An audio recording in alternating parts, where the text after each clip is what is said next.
नमस्कार, आप देख रहे हैं वीआईपी न्यूज और मैं हूं आपके साथ डॉक्टर रानी। एक विशेष कार्यक्रम को लेके राष्ट्र प्रेम और देश प्रेम ये हर भारतीयों के दिल में बसा हुआ है। और अगर हम बात करें देश प्रेम की तो राष्ट्र प्रथम की भावना हर भारतीय में है। और इन्हीं कुछ सत्संकल्पों को लेकर कुछ लोग ऐसे हैं जो कार्य कर रहे हैं। कुछ इसी तरह आपको कुछ समाज सेवियों से आइए हम आपको रूबरू कराते हैं और मुलाकात कराते हैं सहकार भारती के कुछ पदाधिकारियों से। जी हाँ, ये वो कार्यकर्ता हैं, ये वो स्वयंसेवक हैं जो अपनी निजी जिंदगी को तो व्यवस्थित करते ही हैं, समाज के लिए भी पूरी कोशिश करते हैं कि बेहतर काम कर सके। चलिए आपकी मुलाकात कराते हैं सहकार भारती के प्रदेश महामंत्री राकेश चौहान से, जो कि काफ़ी लंबे समय से समाज सेवा के क्षेत्र में जुड़े हुए हैं और सहकार भारती के महामंत्री पद का दायित्व संभाल रहे हैं। सहकार भारती किस तरह काम करती है ये उन्हीं से जानते हैं। बहुत बहुत आपका स्वागत है सर हमारे इस कार्यक्रम में। सहकार भारती जैसे कि उसका नाम है सहकार, तो जो सहकारिता का क्षेत्र है पूरा, उस सहकारिता के क्षेत्र में देश में दुनिया में काम बहुत पहले से ही था।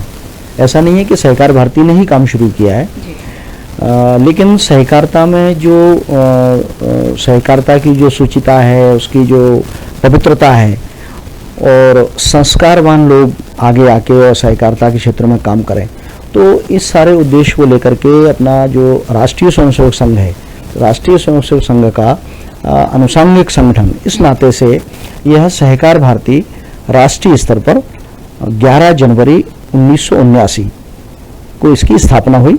जो इसके संस्थापक थे वो संघ के वरिष्ठ प्रचारक थे स्वर्गीय लक्ष्मण राव जी इनामदार, उन्होंने इसकी स्थापना की थी। और स्थापना काल से ही यह जो संगठन है वो सहकारिता के क्षेत्र में काम करने वाले विभिन्न प्रकार की जो संस्थाएं हैं, कोऑपरेटिव सोसाइटी हैं, अर्बन बैंक्स हैं, डिस्ट्रिक्ट कोऑपरेटिव बैंक्स हैं, उन सारे लोगों को जोड़ करके, उन सारे लोगों को सहकारिता से जोड़ना और अपना जो विचार है, अपना जो मूल विचार है कि देश प्रेम और राष्ट्रभक्ति, जो कुछ करना है वो राष्ट्र के लिए करना है, संगठन के माध्यम से और राष्ट्र सेवा करना। बिल्कुल, राष्ट्र सेवा की आपने बात करी है, सहकार से समृद्धि, इसको क्या ध्येय वाक्य समझते हैं? देश को आजाद हुए इतने वर्ष हो गए थे, 70-75 वर्ष हो गए थे, उसके बावजूद भी देश के अंदर कोई सहकारिता मंत्रालय केंद्रीय स्तर पर नहीं था। ये मतलब इतनी बड़ी विडंबना थी कि इस विषय पर कभी किसी ने विचार नहीं किया, किसी ने कभी सोचा नहीं। लेकिन माननीय नरेंद्र मोदी जी ने इस विषय को गंभीरता से सोचा और वो क्योंकि जमीन से जुड़े हुए कार्यकर्ता रहे हैं संघ के, तो सहकारिता के माध्यम से काम खड़ा हो, आर्थिक रूप से लोग समृद्ध हों, लोग स्वावलंबी बने, लोग जो है लोगों को आत्मनिर्भर लोग बने। और जब लोग आत्मनिर्भर बनेंगे, लोग जो है वो स्वावलंबी बनेंगे, तो निश्चित रूप से वो जो सारा अर्थतंत्र है, वो सारा अर्थतंत्र जो है वो उसका जो लाभ है वो कहीं ना कहीं हमारे देश को भी उसका लाभ होगा। हम जो बात करते हैं कि आर्थिक रूप से हम आज दुनिया की चौथी शक्ति बन रहे हैं, तो ये जो चौथी शक्ति है दुनिया की बनने वाली, तो चौथी शक्ति बनने के पीछे जो सहकारिता से, सहकार से समृद्धि है, ये इसका बहुत बड़ा योगदान है। समाज में क्योंकि बहुत ज़्यादा प्रचलन नहीं था, समाज में बहुत ज़्यादा इसकी पॉपुलैरिटी नहीं थी सहकारिता की, इसलिए लोगों को जानकारी नहीं है। लेकिन जो सहकारिता का जो काम है वो हमारे यहाँ बरसों से, छोटा सा उदाहरण देता हूँ आपको कि गांव में पहले आज से 40 साल पहले, 50 साल पहले भी गांव में किसी की बेटी की शादी है, तो बेटी की शादी पे उस जमाने में कोई टेंट नहीं होते थे, उस जमाने में कोई हलवाई नहीं होते थे, तो वो सारा का सारा काम सहकारिता के माध्यम से होता था। तो क्या परंपरागत व्यवस्थाओं को क्या फिर से दोबारा समाज के बीच में लाने के लिए क्या सहकार भारती इस पर काम कर रही है? बिल्कुल, सहकार भारती का जो मूल उद्देश्य है वो यही है कि, और कृषि को अगर मैं बोलता हूँ तो कृषि के साथ में डेयरी, तो ये दोनों के दोनों, डेयरी है, कृषि है, साथ में मत्स्य पालन है, जितने भी प्रकार के हमारे जो सहकारिता क्षेत्र के काम हैं वो हमारे सब जो है ग्रामीण अंचलों के काम हैं। और ग्रामीण अंचलों में जो परंपरागत रूप से जो ये काम करने वाले लोग हैं उनको कहीं ना कहीं जो है हतोत्साहित किया गया, कहीं ना कहीं उनको पिछड़ा मान करके, उनको बैकवर्ड मान करके कि जो पाश्चात्य संस्कृति हमारे यहाँ आई, उस पाश्चात्य संस्कृति के आधार पर जो है उस तबके को ध्यान नहीं दिया गया। तो आज हमारे बच्चे जो हैं, गांव में जो पढ़ने वाले बच्चे हैं, वो बच्चे 12वीं पढ़ने के बाद किसी ने बीए कर लिया, उसके बाद वो सोचता है कि मेरे को 10,000 रुपए की नौकरी मिल जाए, मैं शहर चला जाऊं। लेकिन अगर उसके गांव में वहां बकरी पालन का काम है, वहाँ ग्रामीण पर्यटन का काम हो सकता है, वहाँ मत्स्य पालन का काम हो सकता है, वहाँ डेयरी का काम हो सकता है, तो इस दिशा में क्योंकि केंद्र सरकार में कोई इस प्रकार का मंत्रालय नहीं था, राज्यों में था, लेकिन इसके ऊपर बहुत ज़्यादा ध्यान नहीं दिया गया। लोगों को लगा कि जो बाकी की चीज़ें हैं, जो फैक्ट्रियाँ लग रही हैं, जो मल्टीनेशनल कंपनियां हमारे यहाँ आ रही हैं, जो बड़े बड़े मॉल हमारे यहाँ खुल रहे हैं, उन्हीं से हमारी तरक्की होगी, हमारा देश उन्हीं से समृद्ध होगा। ये थोड़ी सी जो है वो कुछ मान के चलिए आपके 2014 से पहले, आदरणीय नरेंद्र मोदी जी के आने से पहले ये सारा भ्रम जो है वो हमारे यहाँ के जो नेता थे वो पाल के बैठे हुए थे कि हमारे देश की जो समृद्धि है वो मल्टीनेशनल कंपनियों के माध्यम से ही होनी है। लेकिन अब ये हो रहा है हाँ, कि ग्रामीण क्षेत्रों से हम जुड़ रहे हैं। लेकिन अभी जो काम है वो प्रधानमंत्री जी ने कहा कि सहकार से समृद्धि, तो गांव-गांव में छोटे-छोटे काम जो हैं, महिलाओं के स्व सहायता समूह के माध्यम से जो निर्माण करती हैं, वो मत्स्य पालन का काम है, आपका दूध डेयरी का काम है, आपका अन्य प्रकार के जो बुनकरों का काम है। तो ये जो सारा काम है, सहकार भारती का मूल उद्देश्य यही है कि इस प्रकार के जो काम है सहकारिता वाले, उन कामों में कार्यकर्ताओं को जोड़ा जाए, जोड़ के उनको संस्कारित करें हम। हमारा जो स्लोगन है वो बिना संस्कार नहीं सहकार, बिना सहकार नहीं उद्धार। चलिए, ये तो आपने बताया कि बिना सहकार नहीं संस्कार और उद्धार की बात कर रहे हैं।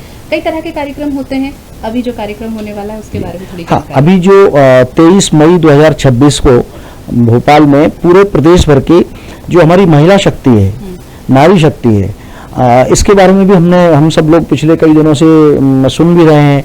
अभी केंद्र सरकार ने उसका एक अधिनियम भी लाए, उसमें संशोधन करने के लिए आए।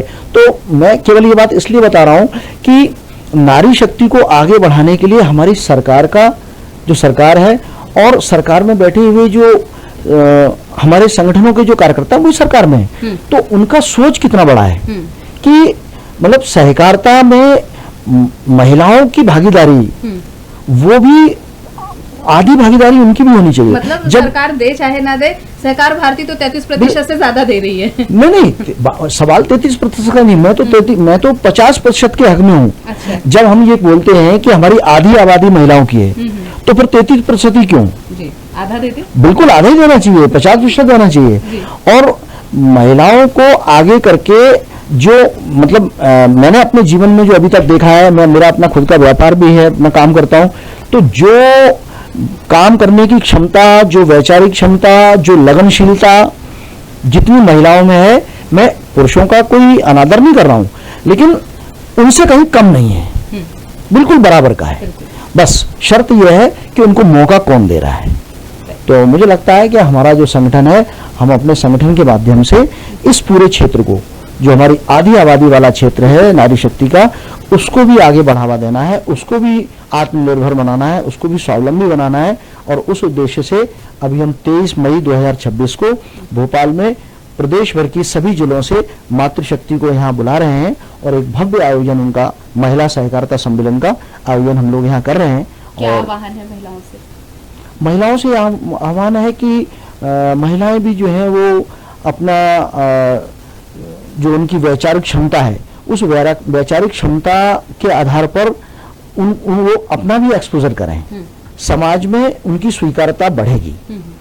अभी जो समाज की स्थिति है वो काफी हद तक बदली है, लेकिन अभी बहुत जरूरत है बदलने की, बहुत आवश्यकता है उसको बदलने की। आपने कही है कि राकेश चौहान ने कहा कि बदलने की आवश्यकता है, और बात ये भी महत्वपूर्ण होती है कि सामर्थ्य है, नेतृत्व है, कार्य करने की क्षमता है, लेकिन बात ये भी होती है कि आपको मंच कौन दे रहा है। तो मंच आपको सहकार भारती दे रही है, तो आप लोग बिल्कुल आ सकते हैं। सहकार से समृद्धि के उद्देश्य को लेकर हर कोई कार्य करने की पूरी कोशिश करता है, तो मातृशक्तियों से भी आपको रूबरू कराते हैं। तो बात करते हैं अब हम हरनीत आर सिंह हैं, जबलपुर से हैं। ये वरिष्ठ कार्यकर्ता हैं, समाज सेवी हैं, और वर्तमान की अगर मैं बात करूं तो ये सहकार भारती अखिल भारतीय कार्यकारिणी की सदस्य हैं। पूर्व में भी अखिल भारतीय सह प्रमुख रही हैं, विभिन्न पदों पर काम किया किया है और बहुत बड़े लंबे समय से आप जो हैं वो समाज सेवा से जुड़ी हुई हैं। तो आपका बहुत बहुत स्वागत है हमारे कार्यक्रम में। नमस्कार। नमस्कार। हनी जी, हम जब काम करते हैं, हम मातृशक्तियों पे घर की जवाबदारी होती है, दुनिया की जवाबदारी होती है, लेकिन उसके बाद समाज सेवा करना बहुत बड़ी बात होती है। सहकार भारती में जुड़ने का क्या मन में उद्देश्य था आपके? हाँ जी, मैं जब जुड़ी थी तब मैं बहुत कुछ सहकार भारती के बारे में नहीं जानती थी, लेकिन जुड़ने के बाद मैं अपने सीनियर्स से सीखती गई इस बारे में, सहकार भारती के बारे में, और फिर उसमें मुझे अब काम करने में इतना मज़ा आया कि मैं 15-20 सालों से मैं इस क्षेत्र में काम कर रही हूँ और विभिन्न पदों पे रही हूँ और विभिन्न प्रकोष्ठों के पदों पे रही हूँ। तो बहुत अच्छा लग रहा है। इतनी सारी महिलाओं को हमने अपने साथ में सहकारिता के लिए जोड़ा और मुझे लगता है कि आज में जैसे हम महिला सशक्तिकरण के लिए और महिलाओं को आत्मनिर्भर करने के लिए और सहकारिता के माध्यम से एक नया जरिया बन मिल रहा है। हाँ जी, बहुत सी महिलाएं इसको अभी आगे कर रही है। हाँ जी, कर रही हैं। दीदी, लेकिन चुनौतियों का सामना करना पड़ता है, इतना आसान नहीं होता है घरेलू महिला को बाहर निकालना, आत्मनिर्भरता के लिए सिखाना। अब तो काफ़ी लोग जागरूक हो चुके हैं, लेकिन देश प्रेम के साथ साथ आत्मनिर्भरता सिखाना, किन चुनौतियों का सामना करती हैं आप? हाँ जी, अपने घर को सेटल करना, घर के कामों को करना, अपने बच्चों को सेटल करना, घर का परिवार का ख्याल रखना, इन सब चीज़ों के बाद में समाज के लिए समय निकालना, हाँ जी, बहुत मुश्किल है। लेकिन महिलाएं तो मल्टीटास्क करती है। हाँ, सही बात है ना, उनको हाँ। हमें एक प्रभु ने शक्ति दी है। जी जी, बिल्कुल, हम बिल्कुल। ये सारे काम करते हुए समाज का भी काम हम बहुत अच्छे से लेकिन हनी कर जी, लेते जब हैं। आप शुरू में निकलते रहे होंगे तो घर से भी परेशानी होती होगी, बहनें भी नहीं समझती होंगी, तो क्या दिमाग में चलता था कि कैसे इनको सामना करना है? हाँ जी, लेकिन प्रॉब्लम्स तो बहुत आई, लेकिन मुझे मेरे जो वरिष्ठ थे उन्होंने गाइडेंस बहुत अच्छा दिया। जी, जी, जी। तो जब भी मैं थोड़ा सा निराश होती थी तो उनके पास में बैठ के मुझे एक नई एनर्जी मिल जाती थी। फिर मैंने भी ये सोचा कि जैसे मुझे नई एनर्जी मिल रही है और मैं एक अच्छा काम कर पा रही हूँ, तो मैं भी जरिया बनूं अपनी बहनों के लिए, जो कुछ भी अच्छा मैं अपने उनको दे पाऊँ। बिल्कुल। अब ये कार्यक्रम आप लोग करने वाले, उसके बारे में जानकारी दें। हाँ जी, हम 23 मई को भोपाल में राज्य सहकारी संघ में हमारा महिला सहकारिता सम्मेलन होने जा रहा है, जिसमें हम महिलाओं को एक मंच देंगे जिसमें वो अपने जो काम करती हैं उसको उनको रखें और एक नया सहकारिता के माध्यम से उनको नई अवसरों को कैसे वो कर सकती हैं, इस बारे में भी हम उनको चर्चा करेंगे। हाँ जी, कि बढ़ चढ़कर इसमें हिस्सा लें, आए और समाज के लिए नेतृत्व करने के लिए सहकारिता एक अच्छा माध्यम है। आत्मनिर्भर बनने के लिए, महिला सशक्तिकरण के लिए एक अच्छा माध्यम है, तो बढ़ चढ़कर इसमें हिस्सा लें। बिल्कुल सही कहा हरनीत जी ने कि अगर महिलाएं चाहें तो सब कुछ कर सकती हैं और ईश्वर ने ही उनको मल्टीटास्किंग होने की क्षमता दी है, और जो आपको समाज से मिला है अगर उसे हमें समाज को लौटाना है तो एकजुट तो होना ही पड़ेगा, और जब हम एक साथ एकजुट होकर काम करेंगे तो हमारी शक्ति पहचानी भी जाएगी। राष्ट्रीय सहकारी संघ में पिछले 20 साल से महिला कमेटी की मेंबर हूँ और कम से कम 22 साल मुझे हो चुके हैं सहकार भारती में। उस वक्त मध्य प्रदेश में खास तौर पे सहकारिता के बारे में लोगों के जो मतलब जानकारी थी वो ना के बराबर थी। आज भी महिला सहकारिता में उतना प्रोग्रेस नहीं है जितना कि दूसरे जो, चूँकि मैं राष्ट्रीय सहकारी संघ में हूँ तो बहुत सारे स्टेट जो है राज्य, उनका हम लोग भ्रमण करते हैं तो हमने देखा है कि कितनी प्रोग्रेस है सहकारिता के क्षेत्र में। जैसे महाराष्ट्र हो गया या गुजरात हो गया, या आप साउथ के बहुत सारे स्टेट देखते हैं जो राज्य एजुकेशन लेवल जिनका हाई है, एजुकेटेड स्टेट आप कहते हो, उन स्टेट में काफ़ी बड़े लेवल पर सहकारिता और सहकारी समितियां कार्य कर रही हैं। उन लोगों ने इस मॉडल को अपनाया है क्योंकि वो समझ चुके हैं कि कहते हैं ना कि एक अगर लकड़ी कमज़ोर होती है और गट्ठर बना दिया जाता है तो वो बहुत मजबूत होता है, उसको तोड़ना आसान नहीं होता। रहे हैं आपकी मजबूती यहाँ पर भी बढ़े। यहाँ पे मजबूती के लिए हम लोग कोशिश कर रहे हैं कि ज़्यादा से ज़्यादा लोग जाने, क्योंकि सहकारिता माने लोग ये सोचते थे कि आपने समिति बना ली और ये गवर्नमेंट का स्ट्रक्चर है और इसमें वो फायदा उठा सकते हैं। लेकिन जब से आदरणीय अमित शाह जी ने संभाला है इसको, तब से, क्योंकि पहले ये कृषि विभाग के साथ में कार्य करता था, लेकिन अभी एक अलग से मिनिस्ट्री इसकी बनाई गई है, तब से बहुत ही तेजी से इस दिशा में कार्य हुआ है। और सहकार जो टैक्सी का जो नया कंसेप्ट आया है, जो कि चलने भी लगी है कई जगह, और ये इस तरह की जो संस्थाएं हैं, ये बहुत अभिनव प्रयास है। तो अगर हम मध्य प्रदेश की अगर हम बात करें तो मध्य प्रदेश में किस तरह से आप काम करती हैं और किन चुनौतियों का आप सामना करती हैं मध्य प्रदेश की बहनों के साथ? मध्य प्रदेश में मैं व्यक्तिगत स्तर पे तो करती हूँ, साथ में सहकार भारती के साथ हम लोग कार्य करते हैं। सहकार भारती का लगभग 52 जिलों में इसकी स्थापना है, मतलब पदाधिकारी बन चुके हैं और जिलों में समितियां बन चुकी हैं, और बहुत सारे सम्मेलन इसके अलग अलग, चाहे वो डेयरी का हो, चाहे अभी मत्स्य का हुआ था, डेयरी का हुआ, टूरिज्म का हुआ, ऐसी अलग अलग जो भी कोऑपरेटिव के सेक्टर हैं, उनमें अलग अलग बड़े बड़े सम्मेलन करके लोगों को इकट्ठा करके जानकारी देके और नई समितियां बनाने में उनकी मदद करके महिलाओं के लिए भी हम लोग नई समितियां बनवा रहे हैं।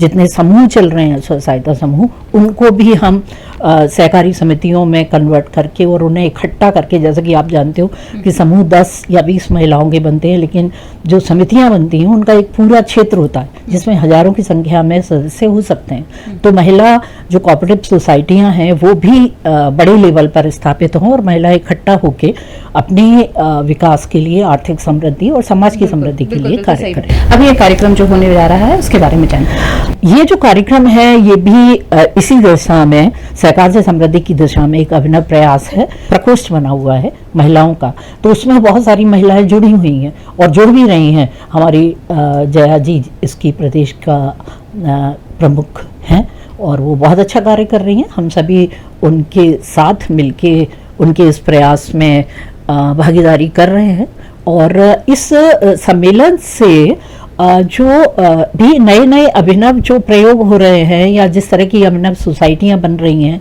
नई संस्थाएं बन रही हैं, इससे हम महिलाओं को रूबरू कराएंगे। हाँ, 23 तारीख को जो कार्यक्रम किया जा रहा है इसमें माननीय आपके विश्वास सारंग जी जो हैं सहकारिता मंत्री, वो आपके उद्घाटन सत्र करेंगे और उसके बाद हमारी जो महिला बाल विकास की हैं निर्मला भूरिया जी, वो समापन सत्र में रहेंगी। निर्मला भूरिया जी के जो पिताजी थे दिलीप सिंह जी, वो राष्ट्रीय सहकारी संघ के भी अध्यक्ष रहे हैं। तो एक बहुत अच्छा हमारे पास समझिए कि नेतृत्व। यस, क्या आह्वान करते हैं? यस, तो बहनों से हम कहना चाहते हैं कि चूंकि ये दो बड़ी हस्तियां सहकारिता की और महिला बाल विकास, जो कि सीधा एसएचजी के लिए तो काम करता ही है, तो ये दोनों तो आ ही रहे हैं, साथ साथ और भी कई सारे बुद्धिजीवी और हमारे जो नेतृत्व है सहकारिता का, हमारा जो प्रदेश का नेतृत्व है, राष्ट्रीय नेतृत्व है, वो सभी शामिल रहेगा और उनका भी मार्गदर्शन प्राप्त होगा। तो इस अवसर को आपको बेकार नहीं जाने देना है, क्योंकि ऐसे अवसर बार बार नहीं आते, क्योंकि जिंदगी में मौके बार बार नहीं मिलते। क्या बात है, बिल्कुल सही कहा आपने कि जिंदगी में मौके बार बार नहीं मिलते हैं और सहकार भारती जब एक पहल कर रही है तो एक कदम आपको भी बढ़ाना पड़ेगा। बिल्कुल, जो मध्य प्रदेश की बहनें हैं वो जरूर सहकार भारती के साथ जुड़कर आत्मनिर्भर भी बनेंगी और स्वावलंबी भी बनेंगी। जया जी, 23 तारीख को कार्यक्रम होने वाला है, उसकी थोड़ी सी जानकारी दीजिए ताकि बहनें इस बात को समझ सके कि 23 तारीख को क्या कार्यक्रम हो रहा है। देखिए, सहकार भारती हमारे मध्य प्रदेश की महिलाओं को एक बड़ा विशाल मंच प्रदान करने जा रही है और 23 मई के कार्यक्रम में 2 सत्र रहेंगे। एक उद्घाटन सत्र रहेगा। उद्घाटन सत्र के मुख्य अतिथि आदरणीय माननीय मंत्री जी विश्वास सारंग जी रहेंगे, जो सहकारिता मंत्री हैं पूरे मध्य प्रदेश के, और इसके साथ ही हमारे अपेक्स बैंक के जो अध्यक्ष हैं महेंद्र सिंह यादव जी रहेंगे, महेश केवट जी रहेंगे और हमारे सहकार भारती के राष्ट्रीय पदाधिकारी, प्रदेश पदाधिकारी भी सम्मिलित रहेंगे। द्वितीय सत्र जो होगा उसमें माननीय मंत्री निर्मला भूरिया जी उपस्थित रहेंगी, जो महिला बाल विकास मंत्री हैं मध्य प्रदेश की, और इसके साथ हमारी सहकार भारती की राष्ट्रीय पदाधिकारी रेवती जी भी उपस्थित रहेंगी, और इन सभी का मार्गदर्शन हमारी मध्य प्रदेश की बहनों को मिलेगा। और मध्य प्रदेश के सभी 55 जिलों से कार्यकर्ता उपस्थित होने वाले हैं इस महिला सम्मेलन में। प्रदेश की महिलाओं को मैं यही कहना चाहती हूँ कि बहनों, इस अच्छे अवसर को आप हाथ से मत जाने दीजिए। अधिक से अधिक संख्या में आप सभी भोपाल पधारिए। आपके रहने की और भोजन की सारी व्यवस्थाएं यहाँ राज्य सहकारी संघ में की गई हैं, तो अधिक से अधिक संख्या में आप लोग सभी पधारें। जया जी, कब से आप सहकार भारती से जुड़े हैं और कब से काम कर रहे हैं? मन में ऐसी क्या बात रही जिसने आपको सहकार भारती से जोड़ने के लिए मोटिवेट किया? देखिए, मैं फिजिक्स की प्रोफेसर रही हूँ और इसरो से मुझे GRF मिली हुई है, पोस्ट डॉक्टरल किया हुआ है मैंने। और कुछ ऐसी परिस्थितियां बनी कि लोगों ने मुझे बोला कि जया जी, आप ग्राउंड पर कार्य करके देखिए। आपने AC में राष्ट्रीय अंतर्राष्ट्रीय बहुत पब्लिकेशंस किए हुए हैं, राष्ट्रीय अंतर्राष्ट्रीय स्तर पर आपके पब्लिकेशंस हुए हैं, प्रेजेंटेशंस हुई हैं, लेकिन यदि आपको भारत देखना है, जो असली भारत है, वो आपको जमीन पर ही मिलेगा। तो ये सोच के मैंने समाज सेवा या संघ के साथ, RSS के साथ काम करना शुरू किया। फिर इस तरह से मेरा सहकार भारती में भी आना हुआ। पहले मैं विद्यार्थी परिषद में कॉलेज के समय से जुड़ी रही, सचिव रही हूँ अखिल भारतीय विद्यार्थी परिषद में, लेकिन सहकार भारती में आने के बाद एक मंच मिला मुझे, और मंच से मुझे लगता है कि आर्थिक रूप से भी बहनों को सक्षम होना चाहिए। यदि वो कुछ करना चाहती हैं परिवार के साथ साथ, अपने देश के लिए भी उन्हें कुछ करना चाहिए। बिल्कुल सही बात कहा आपने कि परिवार के साथ देश के लिए कुछ करना, इस जज्बे ने आपको यहाँ तक लाया। क्या चुनौतियां लगती हैं कि कहाँ कमी है थोड़ी सी, जहाँ काम करना बाकी है? बस थोड़ी सी हिचक है बहनों के अंदर, लेकिन वो हिचक क्या है कि 21st सेंचुरी की हम लोग बहनें हैं, तो वो हिचक कहीं ना कहीं अब दूर हो रही है। बहनों को भी लगता है कि वो एक परिवार का महत्वपूर्ण हिस्सा है, और वो परिवार की जो ग्रोथ है, अपने बच्चों की ग्रोथ है, उसमें एक बहुत अच्छा योगदान दे सकती है। और योगदान तभी दे सकती है वो जब आर्थिक रूप से सक्षम बने, और सहकार भारती इसके लिए बहुत बड़ा माध्यम है। तो जया जी के दिमाग में क्या चल रहा है, अभी आगे क्या करना है? बस मैं तो बहनों के लिए बहुत अच्छा काम करना चाहती हूँ, देश के लिए बहुत अच्छा काम करना चाहती हूँ, और बहनों का सभी का बहुत बहुत इंतजार रहेगा हमें कि वो 23 तारीख को पधारे और अपना अपना योगदान दें। संगीता जी, आप काफी लंबे समय से इस सहकार भारती में समाज सेवा के कार्यों में जुटे रहे। जब आपके मन में ये विचार आया कि मुझे समाज सेवा करना है, तो क्या चीज ढूंढा और क्या धरातल आपको मिला? एक्चुअल में मैं शुरुआत में कॉलेज के ज़माने से मैं विद्यार्थी परिषद का काम करती थी, और उसमें मेरे पास प्रांत का दायित्व था, और 2 साल तक मैं अघोषित पूर्णकालिक थी।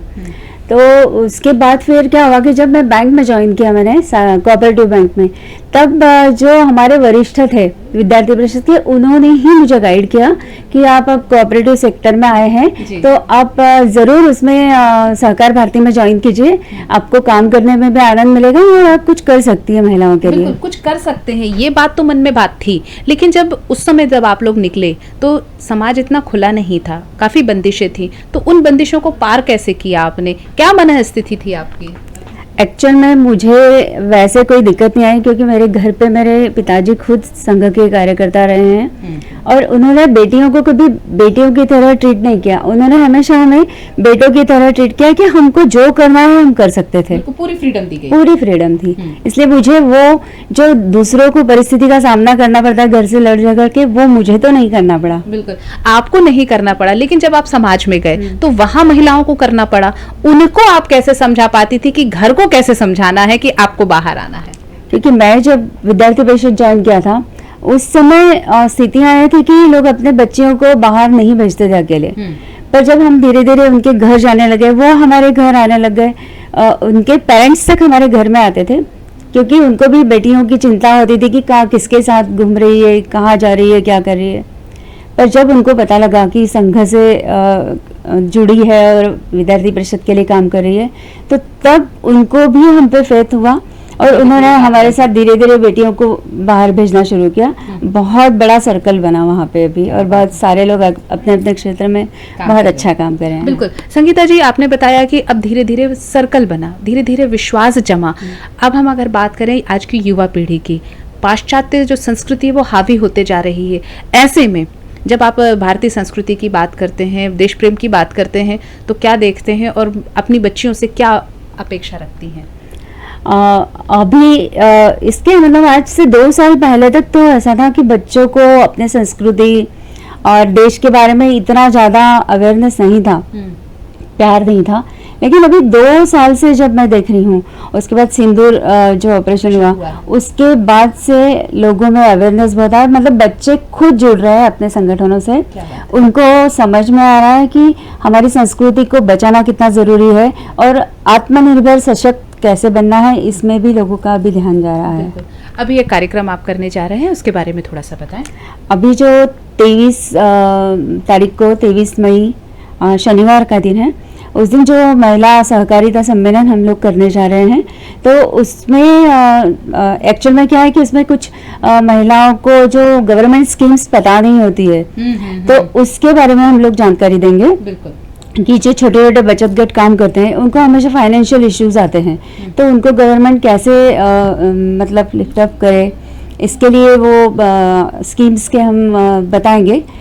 NCOI वगैरह जो भी है, नाबार्ड वगैरह, बहुत सारी स्कीम्स है, लेकिन अवेयरनेस नहीं है, तो उससे हम रूबरू करवाएंगे। इस कार्यक्रम में हम लोग जो अपने अपने क्षेत्र में सफल महिलाएं हैं, उनका भी कार्यक्रम वहाँ रखा है।